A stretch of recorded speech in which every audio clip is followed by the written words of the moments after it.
नमस्कार, देवभूमि उत्तराखंड की खबरें लेकर मैं हूं आपके साथ संदीप निरंजन सरकार। बुलेटिन की शुरुआत करेंगे उससे पहले एक नजर इस वक्त की सुर्खियों पर। नगर निकाय चुनाव को लेकर एक्टिव मोड में कैबिनेट मंत्री गणेश जोशी रोकशो पर साधा जमकर निशाना। चुनाव में बीजेपी की परसेंट जीत का किया दावा। एसएसपी अजय सिंह के नेतृत्व में दून पुलिस को मिली बड़ी सफलता। कई चोरी की घटनाओं का किया खुलासा। मोबाइल टावरों में चोरी करने वाले चोरों को किया गिरफ्तार। हरिद्वार में वैश्य समाज की महिला विंग का कार्यक्रम आयोजित। कार्यक्रम में बड़ी संख्या में महिलाएं हुई शामिल। वीरांगना लक्ष्मीबाई के बलिदान को किया प्रस्तुत। फीचर फिल्म मेरे गांव की बाट ने तोड़े सभी रिकॉर्ड। संस्कृति, विरासत और परंपराओं का मेला दर्शकों को कर रहा है भावुक। फिल्म 6 हफ्ते से लगातार सिनेमाघरों में हाउसफुल। और उत्तराखंड के कुछ जिलों में मौसम विभाग ने बारिश का येलो अलर्ट किया जारी। बिजली की गड़गड़ाहट के साथ बारिश के आसार। पहाड़ी क्षेत्रों में बर्फबारी की संभावना।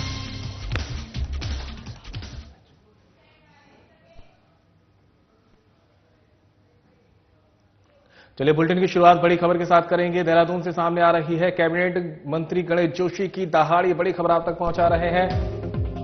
विपक्षियों पर साधा निशाना। नगर निकाय चुनाव में बीजेपी की जीत का किया दावा। बीजेपी द्वारा किए गए विकास कार्यों से जनता भलीभांति परिचित। जनता ने बीजेपी के पक्ष में वोट करने का बना लिया है मन, ये कहना है जोशी का। उत्तराखंड की देवतुल्य जनता को है हीरे की पहचान। राम उपासकों की बहुमत से होगी जीत। जनता के फैसले पर जताया पूरा भरोसा। ट्रिपल इंजन की सरकार से जन जन तक पहुंचेगा विकास।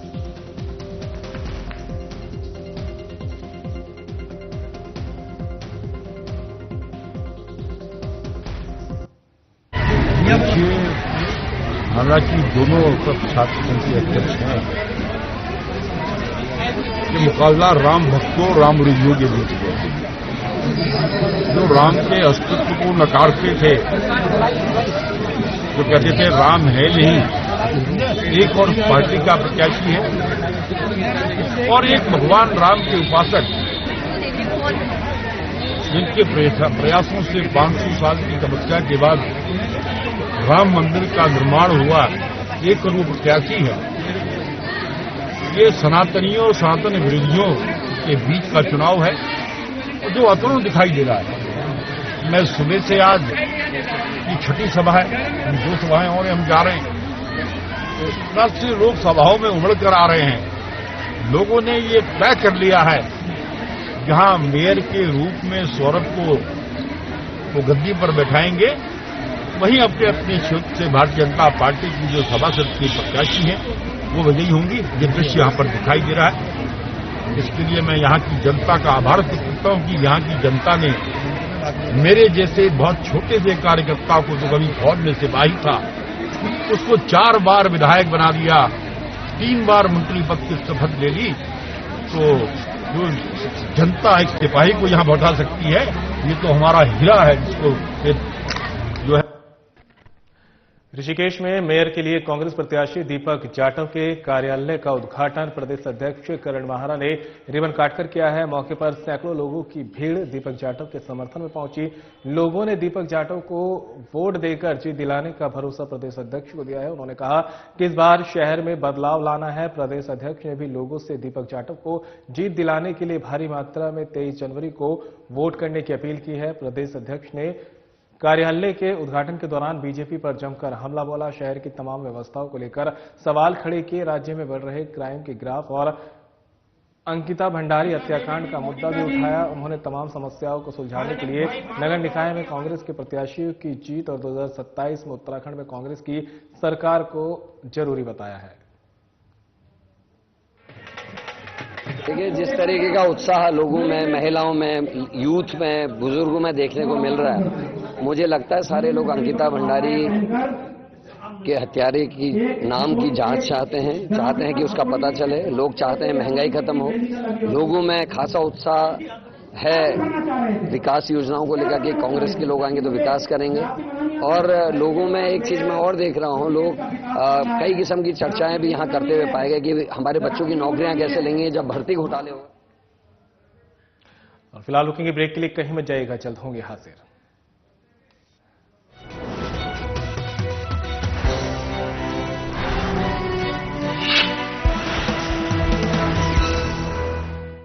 देवभूमि उत्तराखंड हर वर्ष गर्मियों के महीनों में लाखों 4 धाम यात्रियों और श्रद्धालुओं का स्वागत करती है।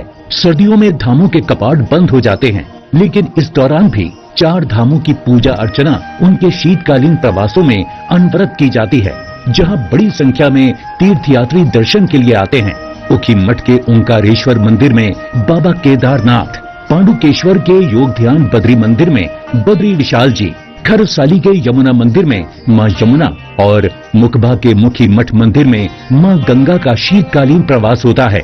4 धाम के साथ साथ कार्तिक स्वामी, महासु देवता, मां हाट काली, जागेश्वर धाम, नैना देवी, कैची धाम सहित बहुत से धार्मिक पौराणिक महत्व के मंदिर हैं, जहां प्रतिवर्ष लाखों श्रद्धालु हर मौसम में शीश नवाने आते हैं। आइए आप भी इन सर्दियों में उत्तराखंड में आध्यात्म और पर्यटन का आनंद उठाइए।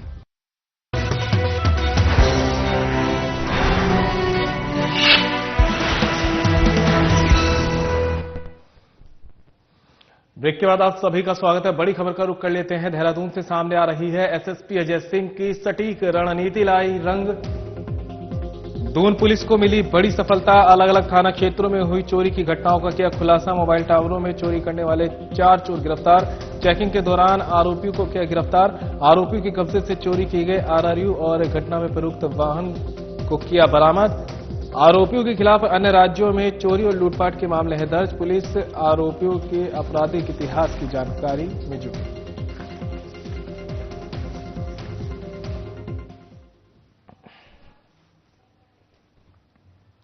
तो वहीं हरिद्वार में वैश्य समाज की महिला विंग ने कार्यक्रम आयोजन किया है। इस दौरान विभिन्न सांस्कृतिक कार्यक्रम आयोजित हुए। कार्यक्रम में हर वर्ग की महिलाओं ने प्रतिभाग किया है। वीरांगना रानी लक्ष्मीबाई की प्रस्तुति ने समा यहां पर बांध दिया है। प्रस्तुति में नाट्य कार्यक्रम के प्रारूप में रानी लक्ष्मीबाई के बलिदान को बड़ी सरलता के साथ प्रस्तुत किया गया। रानी लक्ष्मीबाई मंचन कर देशभक्ति के रंग बिखेर कर सभी को रोमांचित कर दिया गया। बंधु समाज के कार्यक्रम में लोक सांस्कृतिक और देशभक्ति का अनूठा संगम देखने को मिला है। कार्यक्रम में महिलाओं ने गढ़वाली और कुमाऊनी गानों पर नृत्य प्रस्तुत किया है। इस अवसर पर आयोजकों ने कहा कि समाज को एकजुट करने के लिए प्रतिवर्ष इस तरह के प्रयास किए जाते हैं। इस साल लोक संस्कृति के साथ साथ देशभक्ति का मिश्रण करने का प्रयास किया है।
और यहाँ रुकेंगे ब्रेक के लिए, कहीं मत जाएगा, जल्द होंगे हाजिर।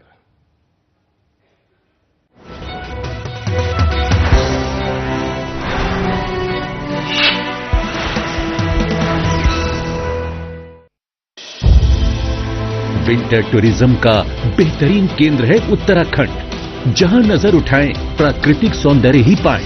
परिवार के साथ शांति की तलाश हो या चाहिए दोस्तों के साथ थोड़ा थ्रिल, सब कुछ मिलेगा यहाँ। आइए Uttarakhand. Eco tourism, wildlife tourism, adventure tourism, हर तरह के विकल्प हैं मौजूद। जंगलों में लीजिए ट्रैकिंग का मजा, बर्फ से ढकी वादियों में स्कीइंग का लुत्फ, खूबसूरत रास्तों पर माउंटेन बाइकिंग, खुले आकाश में पैराग्लाइडिंग और रॉक क्लाइंबिंग का अपना है रोमांच। मशहूर टूरिस्ट स्पॉट्स के साथ साथ प्रकृति की गोद में बसे हजारों होम स्टे में मिलता है स्थानीय संस्कृति और पारंपरिक जीवन शैली से रूबरू होने का मौका।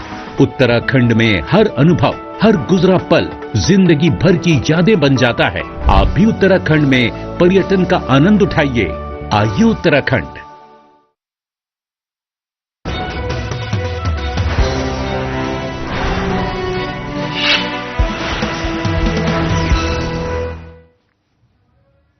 ब्रेक के बाद सभी का स्वागत है। देहरादून से बड़ी खबर का रुख कर लेते हैं। मेरे गांव की बाट फिल्म तोड़ रही है सभी रिकॉर्ड। ये बड़ी खबर आप तक पहुंचा रहे हैं। जौनसार की पहली फीचर फिल्म है मेरे गांव की बाट। फिल्म देखने को लेकर दर्शकों में अभी भी मची है होड़। 6 हफ्ते से लगातार मेरे गांव की बाट फिल्म सिनेमाघरों में है हाउसफुल। संस्कृति, विरासत और परंपराओं का मेल दर्शकों को कर रहा है भावुक।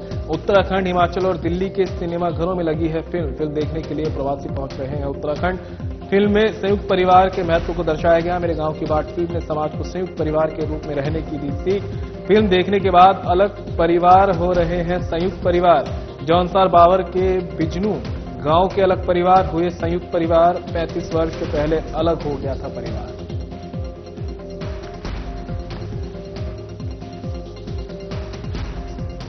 मेरे गांव की बात देखने के लिए, क्योंकि मैं जौनसार से बिलोंग करता हूं। ये मेरी छाती माती की पहली फिल्म है और मैं शुभकामनाएं देना चाहता हूं अभिनव चौहान को, के.एस. चौहान को, जिन्होंने ऐसा सोचा और जिन्होंने इस सोच को परिणित किया।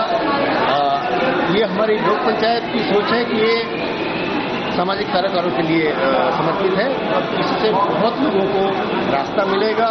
इसी रास्ते के लिए इन्होंने इसका नाम रखा है मेरे गाँव की बात। हमें पूरा अपना कल्चर दिखाया गया है जौनसार बावर का और हम लोग को सब कुछ पता है, लेकिन जो आने वाली पीढ़ी नहीं सीखेंगे। हमारे बच्चे जैसे मैं अपने बेटे से करवाई हूँ हर चीज से और ज्यादा इसमें दिखाया रहा है। जैसे शादी अपने पास में अपने कल्चर में करनी चाहिए, शादी खाना गाना बना रहे बच्चों को भी सिखा सके, है ना। और मेल मिलाप ज्यादा जब खराब है मम्मी पापा को लेकर अच्छी लगी। मूवी बहुत अच्छी बनी है, खासकर अभिनव की एक्टिंग बहुत सुंदर थी और बच्चे जितने भी बच्चे कलाकार थे सबने बहुत अच्छी एक्टिंग करी और हम आगे भी चाहेंगे अभिनव ऐसी मूवीज बनाते रहे ताकि हम अपना कल्चर छोड़े ना और इस चीज जौनसारी चीज को लोग पूरे उत्तराखंड में। ऋषिकेश में आवास विकास स्थित विद्या मंदिर इंटर कॉलेज में सर्दियों की छुट्टियों के बीच बोर्ड के पेपर की तैयारियां तेज हो गई है। सर्दी की छुट्टियों में कॉलेज प्रशासन ने अतिरिक्त क्लास चलानी शुरू कर दी, जिसमें बोर्ड के छात्रों को कक्षा में बुलाकर पढ़ाई करवाई जा रही है। कॉलेज प्रशासन का मकसद है कि कोई भी छात्र बोर्ड की परीक्षा में फेल ना हो। प्रधानाचार्य उमाकांत पंत ने बताया कि विद्यालय प्रशासन लगातार प्रयास कर रहा है कि छात्र छात्राओं की बोर्ड परीक्षा में अच्छे अंक आए। इसके लिए सभी शिक्षक कमजोर छात्र छात्राओं को अतिरिक्त क्लास में पढ़ाने का काम कर रहे हैं, जिससे छात्रों में नया जोश भरता हुआ दिखाई दे रहा है। उन्होंने बताया कि इस वर्ष हाई स्कूल में 230 और इंटर में 261 छात्र बोर्ड की परीक्षा देंगे। इन सभी छात्रों में 65% छात्र अतिरिक्त कक्षा का लाभ उठा रहे हैं।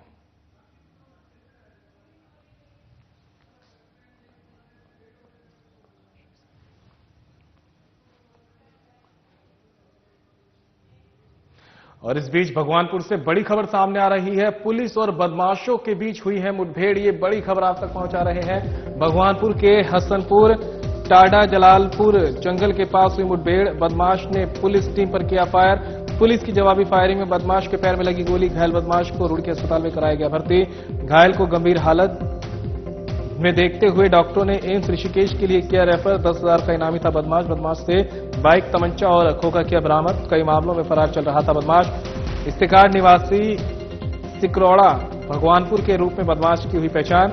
बदमाश पर गौ तस्करी, चोरी सहित कई मुकदमे हैं दर्ज।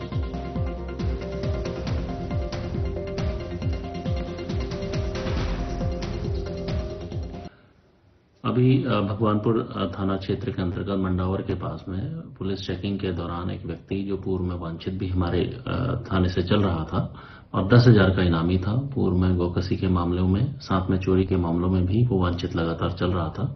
आज पुलिस द्वारा जब उसे रोकने का प्रयास किया गया, पुलिस पर उसने फायर करके भागने की कोशिश करी। पुलिस के द्वारा उसको वहीं न्यूट्रलाइज किया गया। इस क्रम में उसको एक पैर में गोली लगी थी, जिसे तत्काल पुलिस के द्वारा हॉस्पिटल में लाया गया है और उसका जो आवश्यक इलाज है वो कराया जा रहा है। जो मुकदमों में ये वांछित है उसमें इसकी अरेस्टिंग करके आगे की जो भी वैधानिक कार्रवाई है वो की जाएगी। और इसमें गौकसी और चोरी के मामलों में, क्योंकि ये वांछित लगातार चल रहा था, इसमें 2 अरेस्टिंग पूर्व में हो चुकी थी, तो हमारी ये कार्रवाई भी कंप्लीट हुई। और फिलहाल रुकेंगे ब्रेक के लिए, जल्द होंगे हाजिर।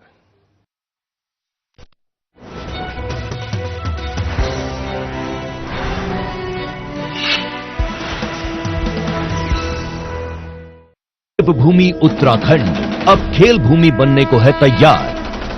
पहली बार राष्ट्रीय खेलों के आयोजन से उत्तराखंड बनाएगा नई पहचान। 28 जनवरी से 14 फरवरी 2025 तक आयोजित होने वाले नेशनल गेम्स की तेजस्विनी मशाल और शुभंकर मौली देश भर के खेल प्रेमियों को लुभा रहा है। इस ऐतिहासिक अवसर को सफल बनाने के लिए राज्य में खेलों का बेहतरीन इंफ्रास्ट्रक्चर तैयार किया गया है, जहां प्रदेश के खिलाड़ी जमकर पसीना बहा रहे हैं। और 30वें राष्ट्रीय खेलों में एथलेटिक्स, हॉकी, साइकिलिंग जैसे 35 से ज्यादा खेलों में देश भर के करीब 10,000 खिलाड़ी अपना हुनर दिखाएंगे। राष्ट्रीय खेलों के आयोजन से उत्तराखंड की खेल प्रतिभाओं को एक नया मंच मिलेगा। प्रदेश में स्पोर्ट्स इकोसिस्टम तैयार होगा, जिससे खेलों के प्रति ज्यादा से ज्यादा युवाओं का रुझान बढ़ेगा। राष्ट्रीय खेलों से चमकेगा उत्तराखंड, खेलेगा उत्तराखंड, जीतेगा उत्तराखंड।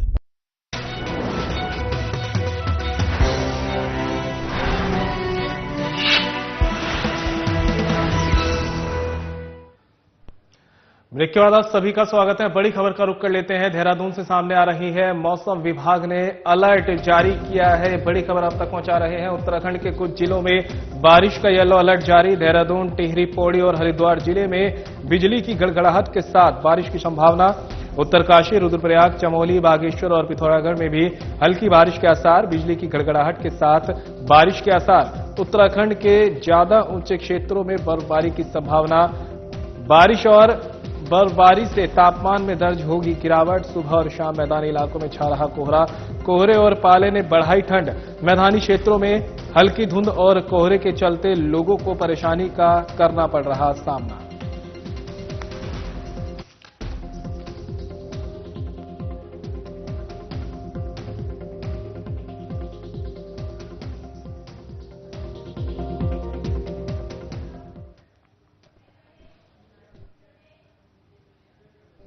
और इस बीच देहरादून से एक और बड़ी खबर सामने आ रही है। आपको बता दें, सीएम पुष्कर सिंह धामी दिल्ली दौरे पर पहुंचे हुए हैं और सीएम धामी के दिल्ली दौरे का दूसरा दिन है। सीएम धामी ने नई दिल्ली में पीएम मोदी से की मुलाकात। प्रधानमंत्री को मलारी, चमोली की शाल और नारायण आश्रम की प्रतिकृति की भेंट। राष्ट्रीय खेलों के शुभारंभ के लिए किया आमंत्रित।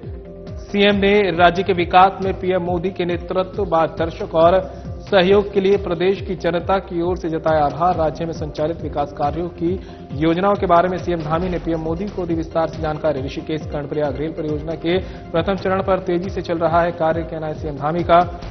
टनकपुर बागेश्वर रेल परियोजना का सर्वे का कार्य पूरा। परियोजना की स्वीकृति और पूर्ण वित्तीय व्यय भार के लिए केंद्र सरकार द्वारा किए जाने का किया अनुरोध। उत्तराखंड में जल जीवन मिशन की प्रगति की भी दी जानकारी। जल जीवन मिशन में आवंटित केंद्रीय अंशदान की अवशेष धनराशि जल्द अवमुक्त किए जाने का किया अनुरोध। ऋषिकेश को रिवर राफ्टिंग में आइकॉनिक सिटी के रूप में चयनित करने पर जताया आभार। हरिद्वार, ऋषिकेश, गंगा कॉरिडोर और शारदा कॉरिडोर परियोजना के लिए केंद्र स्तर से संसाधन उपलब्ध कराए जाने का किया अनुरोध।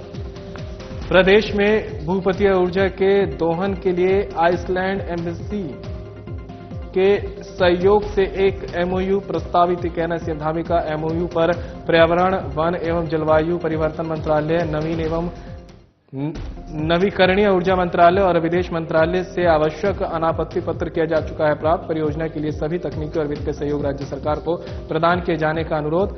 सड़क परिवहन मंत्रालय में प्रेषित प्रस्तावों। Rishikesh bypass, Haridwar bypass package 2, Dehradun Mussoorie connectivity, Dehradun ring road, Champawat bypass, Lalkuan, Haldwani और काठगोदाम बाईपास और मानसखंड प्रोजेक्ट की स्वीकृति प्रदान करने का आग्रह किया है।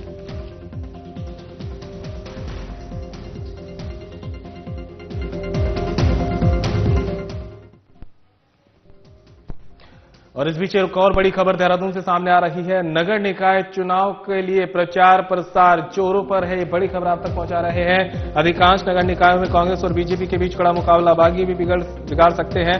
दोनों पार्टियों का समीकरण। बीजेपी प्रत्याशी केंद्र और राज्य सरकार द्वारा किए गए विकास कार्यों को लेकर जा रहे जनता के बीच। कांग्रेस जनहित के मुद्दों को लेकर घर घर में कर रही प्रचार प्रसार। प्रत्याशी घर घर जाकर अपने पक्ष में मांग रहे वोट। दोनों ही पार्टी अपनी जीत का कर रही दावा। 23 जनवरी को बैलेट पेपर से होगा मतदान। 25 जनवरी को होगी मतगणना।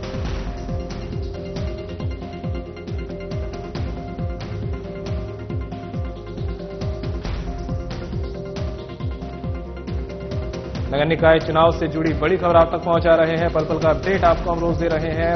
प्रचार प्रसार में पार्टियों ने ताकत झोंकी हुई है। अधिकांश नगर निकायों में कांग्रेस और बीजेपी के बीच कड़ा मुकाबला है, तो इस बीच बागी भी कई सीटों पर दोनों पार्टियों के समीकरण को बिगाड़ सकते हैं।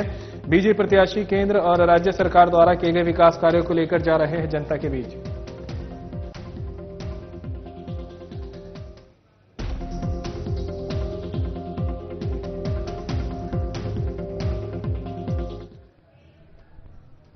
खबर पर ज्यादा जानकारी के लिए उत्तराखंड से हमारे ब्यूरो चीफ कमल शर्मा हमारे साथ जुड़ गए हैं। कमल, जैसे जैसे चुनावी समय नजदीक आ रहा है, तारीख पास आ रही है, वैसे वैसे अब पार्टियों ने प्रचार प्रसार की कमान भी तेज कर दी है। एक तरफ तो यही बताया जा रहा है कि कई सीट ऐसी जहां पर बीजेपी और कांग्रेस की सीधी टक्कर है, तो वहीं कई सीट ऐसी भी सामने आ रही है जहां पर बागी दोनों ही पार्टी के समीकरण को बिगाड़ सकते हैं।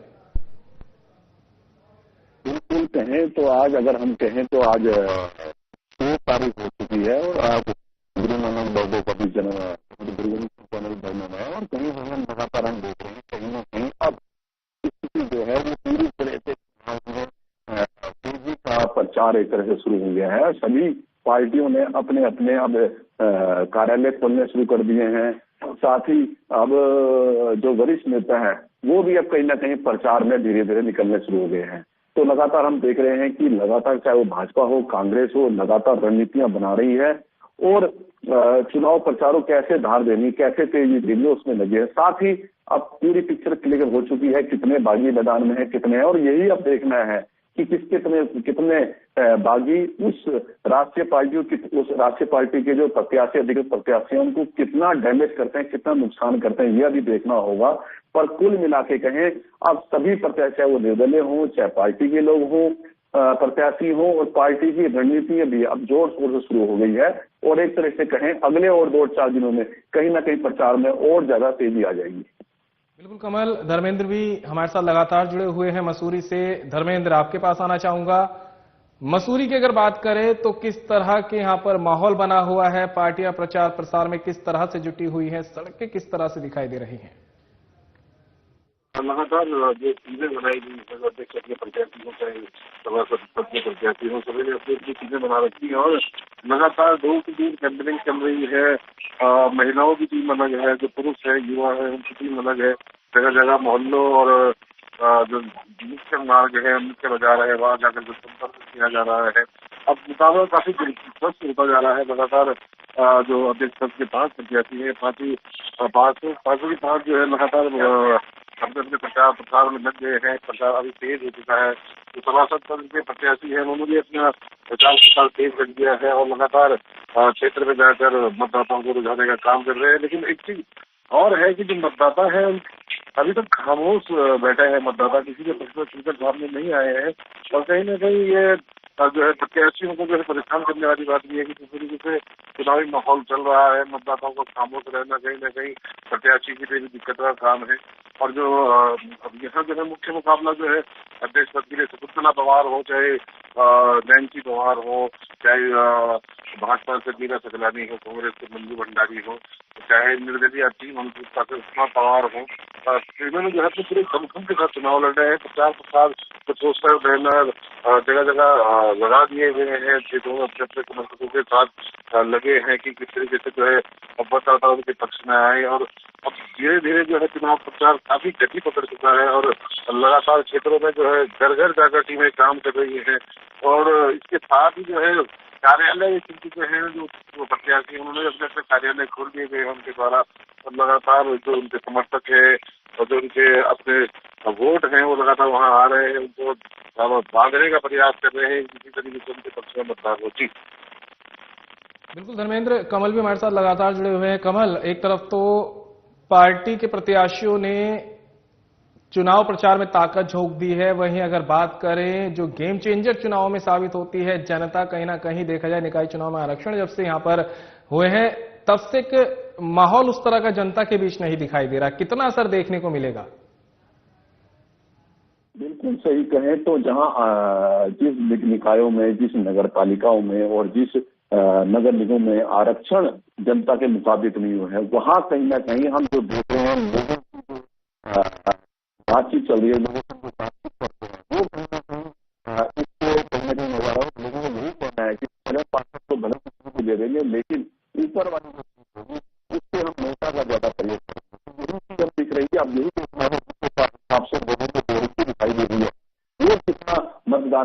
डालती है, ये तो मतदान के बाद ही पता चलेगा।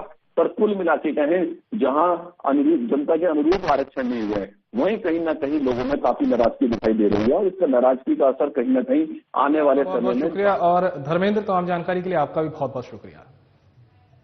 और फिलहाल बुलेटिन में मेरे साथ इतना ही, दीजिए इजाजत, नमस्कार।